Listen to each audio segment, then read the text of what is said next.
Let us now talk about auscultation. The topic is voice. In CM, all sounds are produced principally by chi action.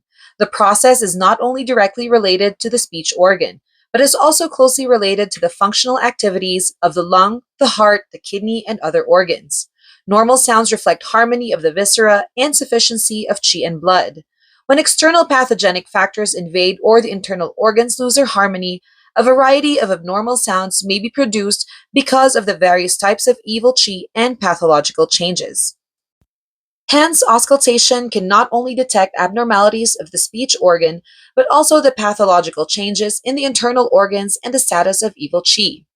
Diagnosis by auscultation includes listening for abnormalities in the voice, the respiratory sounds, and the cough. Though the voices of healthy persons may differ in volume, pitch, clarity, and sharpness because of differences in body constitution and emotional state, they all have natural phonation, smooth tone, and clear articulation. Moreover, their speech is coherent. An abnormal voice shows absence of or changes in some of these qualities. Changes in the voice reflect the rise and fall of genuine qi and are related to the nature of the disease causing factors. In general, a loud and clear voice in a person who is talkative and restless suggests an illness of exogenous heat strength. A soft and weak voice in a person who prefers to talk little or to remain silent suggests an illness of deficiency or of cold.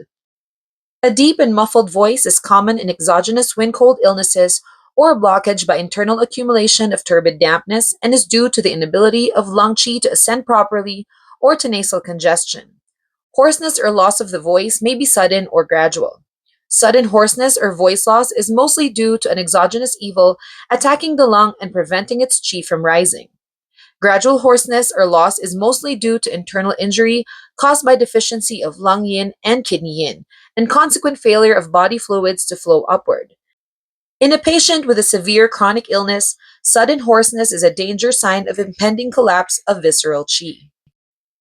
Incoherent speech is mainly heard in abnormal states of the mind. Its chief categories are raving, muttering to oneself, delirium, and stammering. Raving is rude, loud, and incoherent speech punctuated by cursing and shouting. It occurs mainly in madness caused by phlegm fire, disturbing the mind, or fire trapped in the liver and the gallbladder. Muttering to oneself typically consists of incomplete sentences, interruptions, and repetitions. It occurs mainly in psychosis caused by deficiency of heart qi so that the heart cannot nourish the spirit. Delirium and stammering both occur mainly when the patient is in a state of mental confusion and are critical signs. Delirious speech is senseless but loud and is accompanied by high fever and mental confusion. It is mainly due to strong heat disturbing the heart and mind.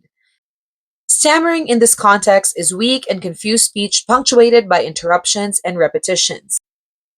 It occurs mainly in illnesses of deficiency in which heart qi is severely damaged so that there is fragmenting of the mind and spirit.